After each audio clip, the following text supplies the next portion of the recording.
Hi, my name is Rainy Cortez. I live in a town called São Félix do Xingu, which is in the Amazon in Brazil. You guys can look it up on your map. I'm here working for the Nature Conservancy, trying to find ways to conserve this amazing forest that's here. There's a lot of activities like cattle ranching and farming that are threatening these forests, but we're trying to work together with the ranchers and the government and indigenous peoples and farmers to help save this amazing place. Just as an example of some of the cool stuff that's in the forest, there's a monkey right up there in that tree that you can see if you look real close. Can you see him? He's that dark spot in the tree. Do you see him up there? That's a howler monkey.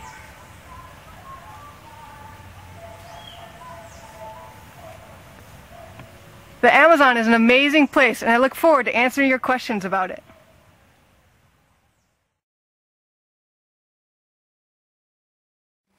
Hi Rainey, my name's Graham Scott. I'm the principal here at the International School of The Hague, and we're delighted and grateful that you'll be able to help us with our Amazon rainforest project. The children have got some great questions to ask you very soon, but maybe if I give a little background to our school it might help you. We're an international school with about 550 primary kids, 800 secondary kids, so altogether pretty close to 1,400 kids. The children come from 81 different countries and speak between them 61 different mother languages. So just like your Amazon rainforest, we're also really diverse here. We use a curriculum called the International Primary Curriculum, which is a topic and theme-based curriculum, which tries to use best practice in brain research, but also integrates different areas of the curriculum. So as such, we don't study science separately, geography separately, history separately. They're all integrated within one theme. And one of our favourite themes is the rainforest, because we're all very passionate about being global citizens, looking after our planet, and of course the area you work in the rainforest is one of these places that's under greatest threat. So we're really trying to help build knowledge there and help you in a different way do what you do. So thanks again for all your help. I hope you've got your thinking cap on, because here come the kids' questions. Thanks again.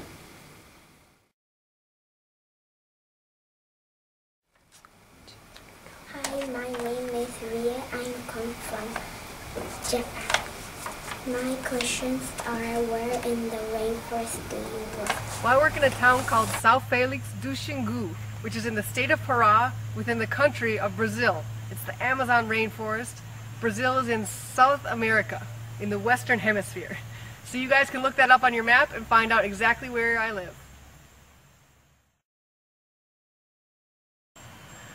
This is an iguana. He lives in my backyard. Can you see him? He's a big one.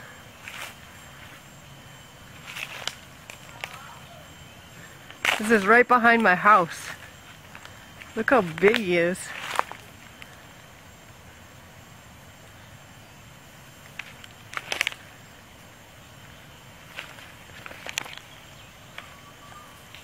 See if we can get closer to him. What do you think?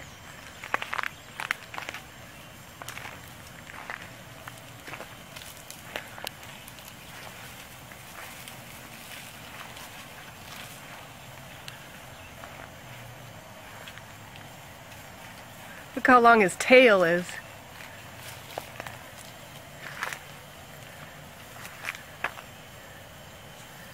It's pretty cool. There he goes. Hi, I'm Regine and I come from Vienna, that is in Austria. I have a question. What made you start to do this job? Hello, my name is Maya. I come from Spain, and I would like to know what made you want to work in the rainforest. Well, just like you, when I was a kid, maybe when I was 10 years old, I learned about the rainforest at school, and I learned all the animals and the trees and the birds and everything that lived in the rainforest, and I thought it was amazing. But then I also learned that it was being cut down and destroyed really, really fast, and it made me sad. And so ever since I was a kid, I wanted to try to do something to help save the rainforest, to help people be able to live without having to cut down the trees. And so I went to school, I went to college, and I studied, I learned about the rainforest, and I learned about ways to help save it, and then I got this job with the Nature Conservancy, and I get to work saving the rainforest every single day. It's great.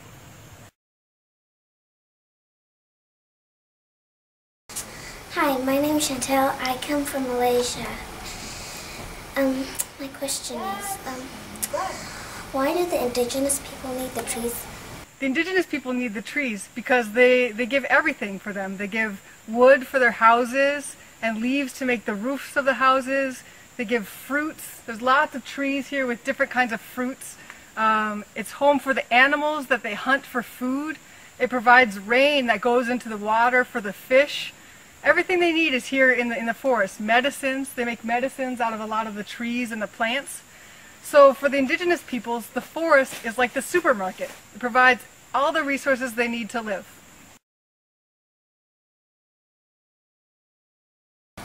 Hi, I'm Daniel, and I come from Wales. My question is, how do the indigenous people make medicine?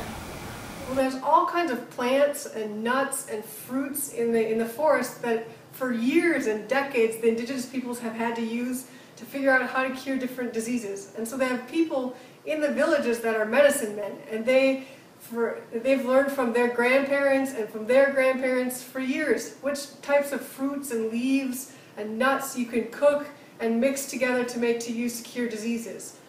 There's all sorts of things in the forest. There's all sorts of knowledge that these people have that they've learned over hundreds of years from using these products in the forest. They even use things like frogs. There's poison dart frogs that they can use, the venom from the frogs for different uses. There's all kinds of medicines in the rainforest.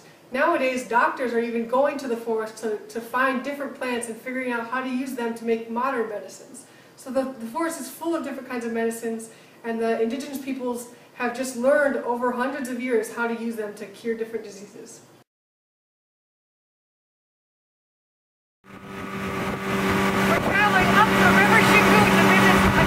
Territory known as Crocodile Mortal in the Kayapo Indigenous Land. It's going to be an adventure.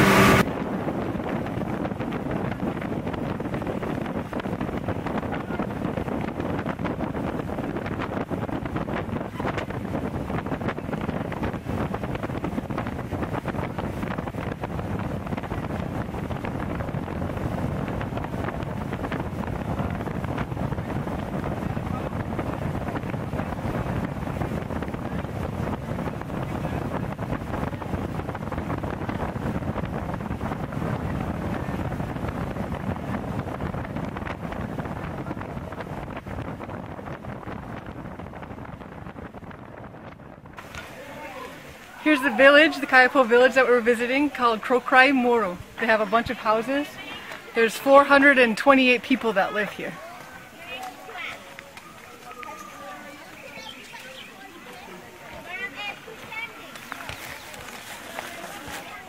This is the school in the village where the kids go to classes. I bet it's pretty different from your school, but it's pretty nice, good place to learn.